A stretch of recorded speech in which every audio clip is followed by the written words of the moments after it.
Do you have an irrational hatred of pillows? So much so that you would destroy hundreds of them just for the sake of it? If the answer is yes, then firstly, the hell did pillows ever do to you? And secondly, don't worry, because I've got just the game for you. The game you're looking for is called Dream Tactics, a silly and quirky strategy RPG that'll allow you to get away with some of the wackiest shenanigans you could possibly hope to concoct. If you've got a couple minutes to spare, then allow me to share with you my thoughts and experiences with it in the hope that I can maybe convince you that it's more than worth a try.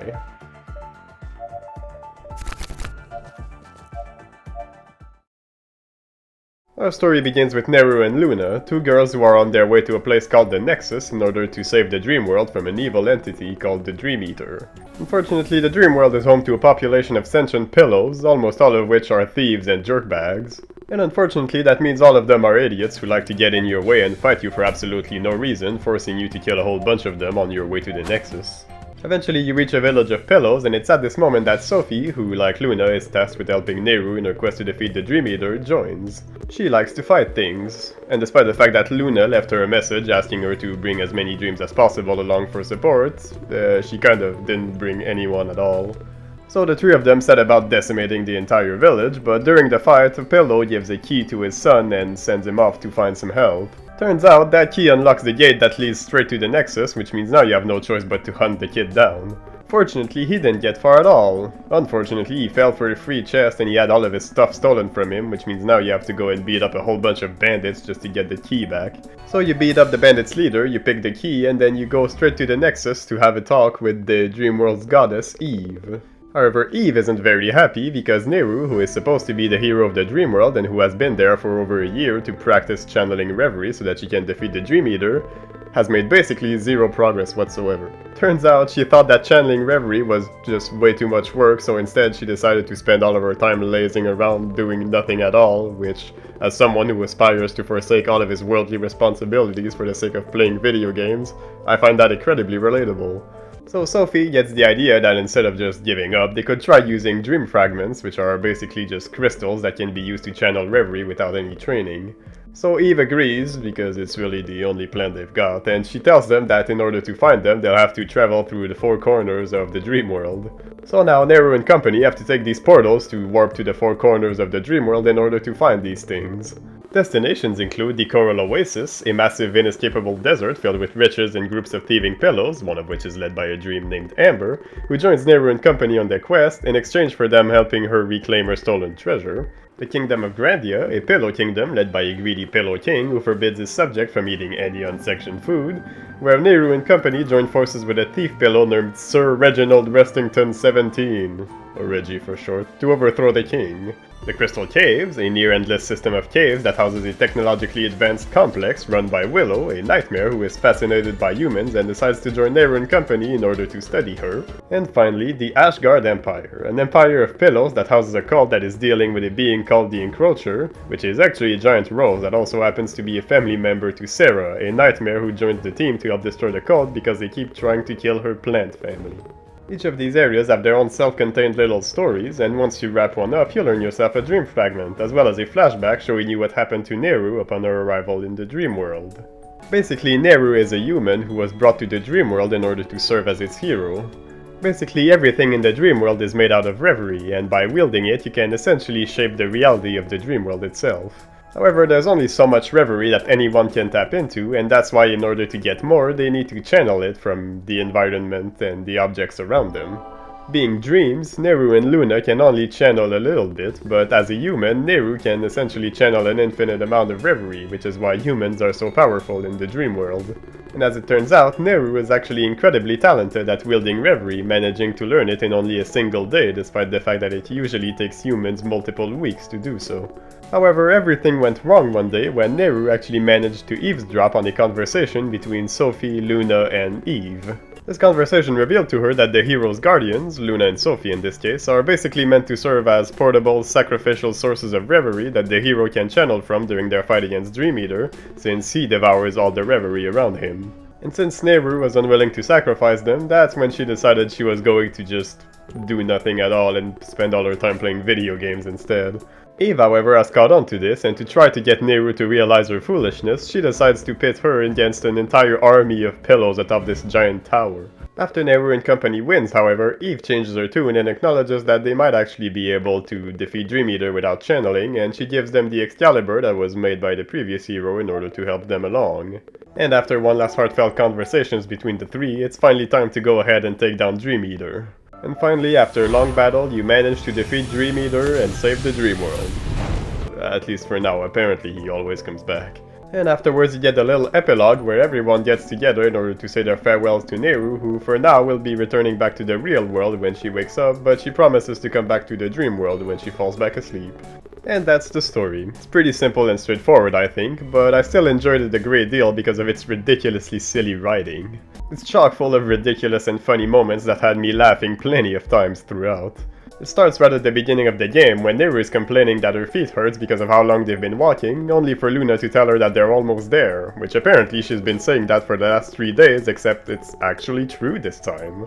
While you're in the Coral Oasis, you find yourself participating in a tournament and your second opponents are offering a single piece of chewing gum as a reward, which you don't even receive after you beat them. After you beat the third round, the tournament organizers try to screw you over by having a pillow try to run away with your prize, but Amber manages to stop it and declares that you should just burn them all. Cue Luna walking up to the tournament organizer and very seriously demanding he hands over the piece of chewing gum you're owed for winning the second round before letting Amber just torch them all.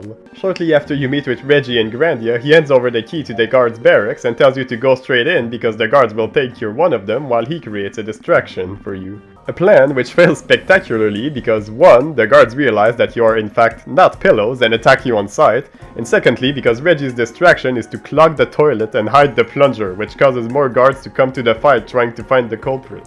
Later on, when you're in the dungeon and you come face to face with the warden, Reggie taunts him by saying, "Your guards are weak and your toilets are incredibly easy to clog." To which the warden replies, "How dare you! I personally installed King Fluff's plumbing to withstand His Highness's most hideous excretions. This is an insult I cannot live with." That was the dumbest pre-fight banter I've ever heard.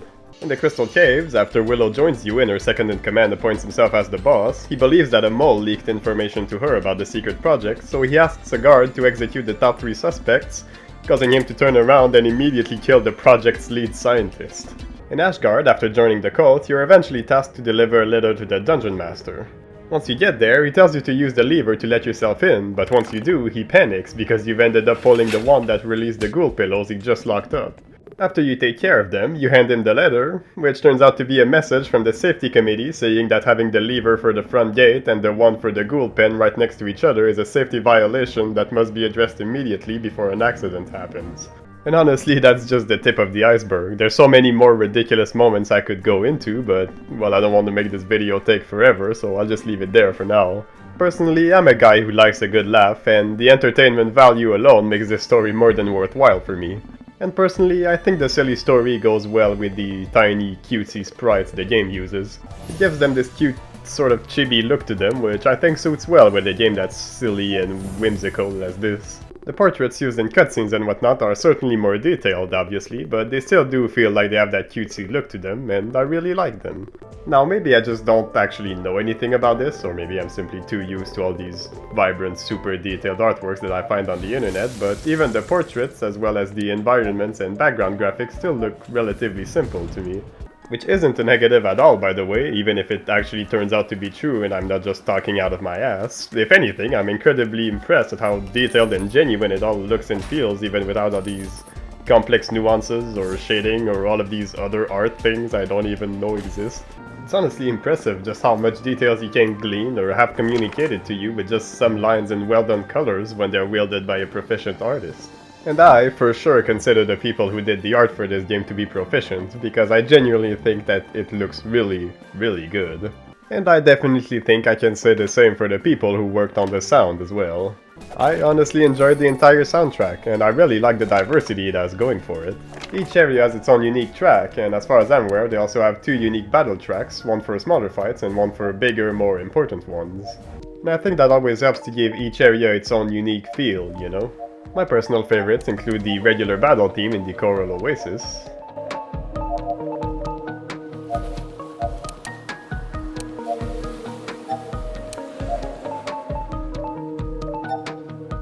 the big battle theme in the Crystal Cave,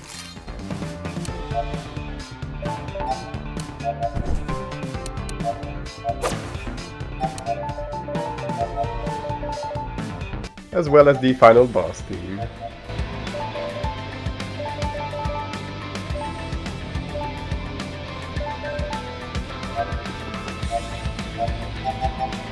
And just to be clear, I do like the sound effects as well, but I don't really know how I would describe them overall. Of course, that's mostly because I'm stupid and I have no idea what I'm talking about, but I do want to bring up the basic hit sound effect, which I think kind of sounds like someone getting slapped or smacked with a cardboard tube, which I find kind of funny. Alright, with all of that out of the way, it's time to talk about the gameplay now. So Dream Tactics is a deck builder strategy RPG where you roam around an overworld until you find yourself in strategy RPG battles.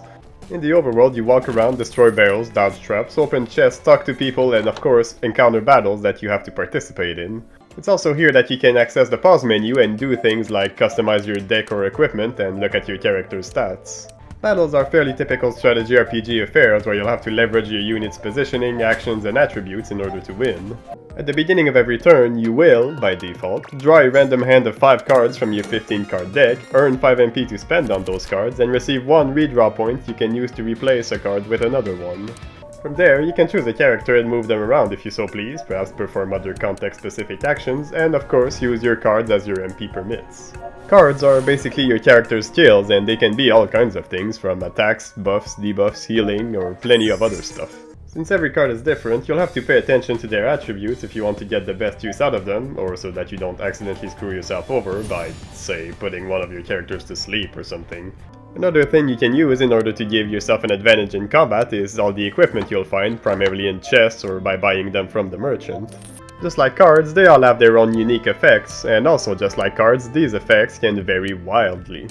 Of course, some of them are just boring old stat boosts, but there's also plenty of them that gives you super interesting or sometimes even borderline questionable effects. Want something that'll give you some free buffs? There's plenty of those to go around. An item that'll double the range of all of your cards? Sure, but it'll cost you your kneecaps. Something that gives every debuff you inflict on enemies to you as well?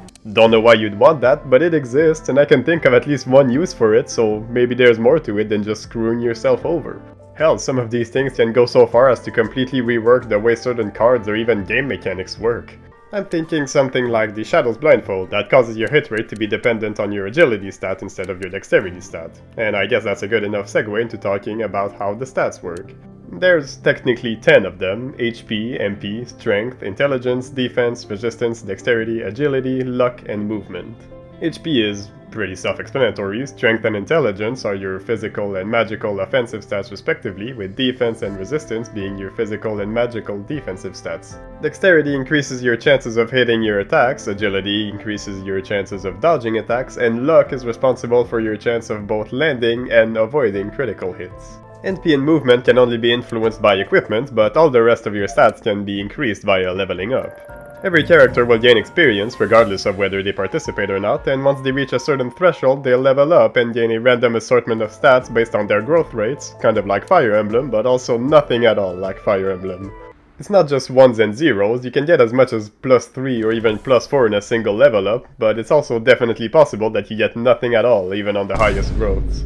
And so, by taking into consideration your character's stats, decks, and equipment, you can make some ridiculously powerful builds. As someone who is all over this kind of stuff, this is where most of the fun comes in for me. Considering the crazy amount of both cards and equipment, and all of the resulting synergies that come with it, this game is perfect for my inner theory crafter.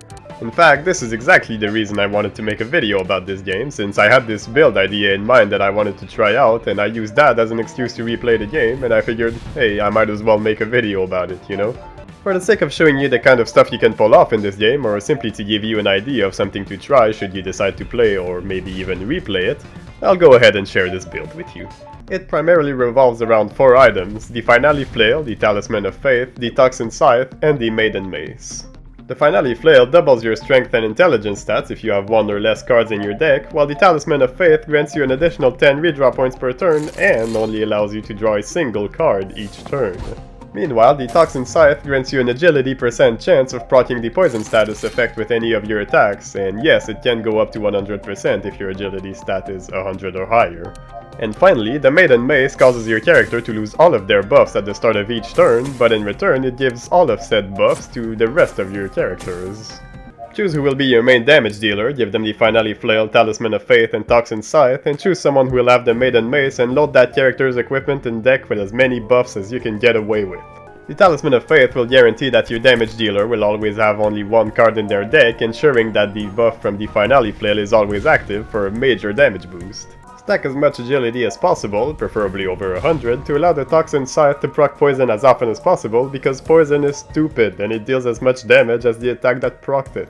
So if you're able to proc poison with an attack that deals, oh I don't know, 3000 damage, then you'll get another 3000 damage at the beginning of enemy phase. For the Maiden Mace user, the main buff you'll want is the Cloak buff, which will guarantee that your next attack is going to be a critical hit for double damage. And that's the general gist of the build. Of course, there's plenty of things you can add to it to make it better, but I'm not going to go into all of those details here because, well, I think figuring that out yourself is part of the fun, honestly. Having an idea of something you want to do in mind and slowly coming across all the tools to help make that idea a reality, or to even just outright cause it to turn into a completely different one until it finally all comes together is honestly what's so satisfying about it to me. Heck, even as I was doing my playthrough for this video, I started getting plenty of other ideas of random builds and shenanigans to try out in the future. You can be sure that I'll be replaying this game in the future in order to try them all out, especially considering there's a whole randomizer mode I haven't really tried so far. Yeah, by beating the game once, you unlock a randomizer mode which shuffles the contents of all chests, potentially allowing you to find certain cards or pieces of equipment much earlier than you're supposed to. And based off the few hours I played to gather footage for this video, it certainly makes the beginning of the game more interesting since you don't have anywhere near as many options in terms of the tools available to you as well as where to go. Being given these completely different options both forces you to experiment and roll with the punches, completely changing how you approach each challenge in the early game, but it also impacts you later down the line when the game opens up, since it changes which characters you might want to recruit first and thus where you'll want to go first. Forcing you to reconsider your approach and rely on your skill and your knowledge of the game and its mechanics in order to find a way through is what makes randomizers so great to me, and I love the amount of opportunities that a mode like this offers me. Between the randomizer mode and the numerous amount of inherent possibilities this game has, I feel like I've only scratched the surface of it. And although it most likely won't be anytime soon, I'm confident that I'll have a blast with this game all over again the next time I come around for another playthrough. Another video, another outro that no one will see that I have to make. Well, since no one watches them anyway, I might as well just go ahead and get it over with, so thanks for watching, make sure that you like and subscribe if you enjoyed the video, and dislike and unsubscribe if you didn't enjoy the video. As for me, I'm gonna go ahead and start working on other stuff, so yeah, I guess I'll see you in the next video if you happen to be there.